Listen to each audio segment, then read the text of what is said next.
This is Health Broadcasting Service HBS Radios, your global pioneers in specialist radio broadcasting, bringing you everything to enhance your health and well-being. Health is your human right. HBS, your partners in everything about your health and well-being.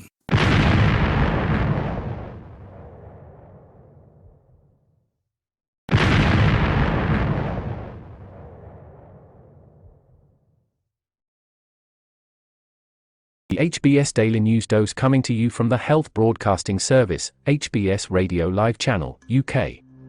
The following is a summary of some recent studies on COVID-19. They include research that warrants further study to corroborate the findings and that has yet to be certified by peer review.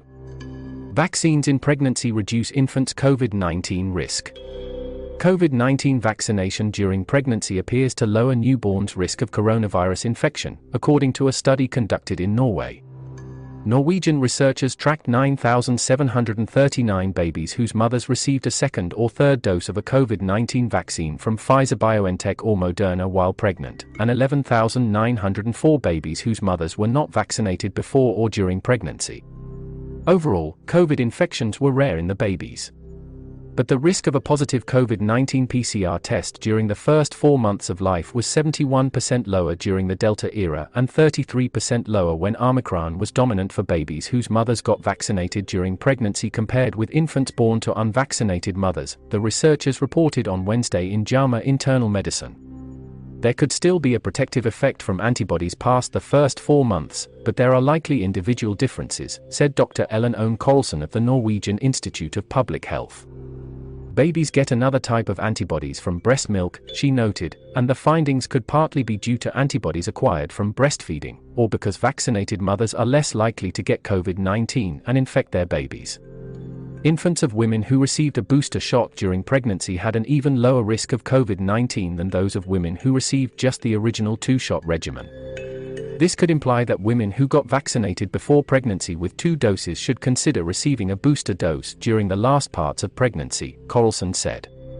Vaccines only modestly reduce long COVID risk.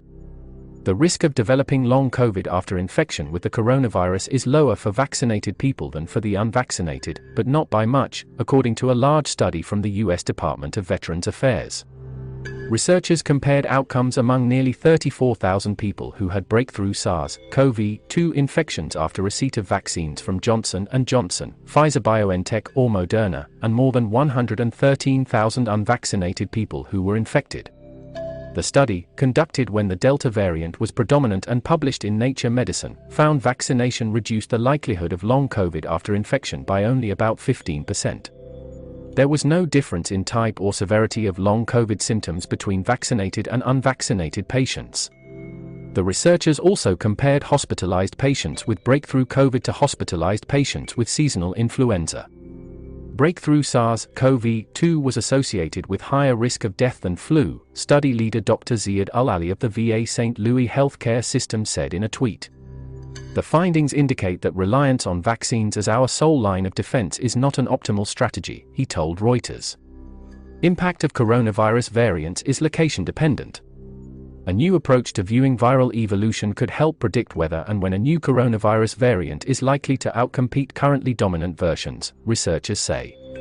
Mutations alone cannot answer the question of whether a variant will take hold, said Venki Soundararajan of Massachusetts-based data analysis company Inference.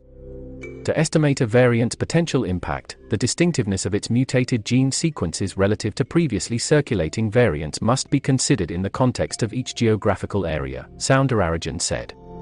Genetic changes that confer distinctiveness in one geographical region might not do so in another region, depending on what variants had circulated there, his team said in a report posted on Thursday on medRxiv ahead of peer review. Studying a database of nearly 8 million SARS-CoV-2 samples from around the world, the researchers tracked and compared the evolving genetic sequences of the variants to which populations in different regions have been exposed, so-called herd exposure. The distinctiveness of a lineage in a given country during a specific time window was significantly linked to its change in prevalence in that country over the next 8 weeks, they found. The researchers are working with the U.S. National Institutes of Health on a system that will alert public health officials when new variants arise to which communities are likely to be vulnerable. Those are variants that have the most differences both from the original version of the virus on which current COVID-19 vaccines are based and from variants to which local residents have acquired some immunity via herd exposure.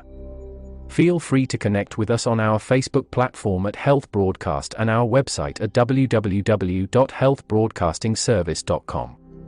And please remember to press the subscribe button to stay abreast of timely, vital, and authentic health news developments from around the world, delivered to you by the Health Broadcasting Service UK on our YouTube channel.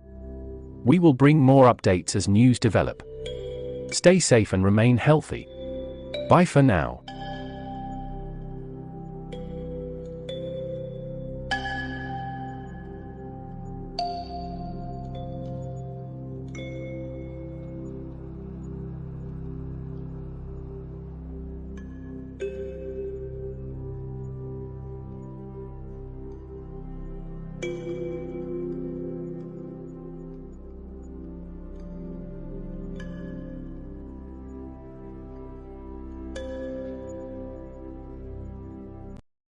You've been watching the Health Broadcasting Service YouTube channel. Your channel of excellence and distinction. Pioneering specialist radio broadcasting. Giving you the best experience. Subscribe to our channel.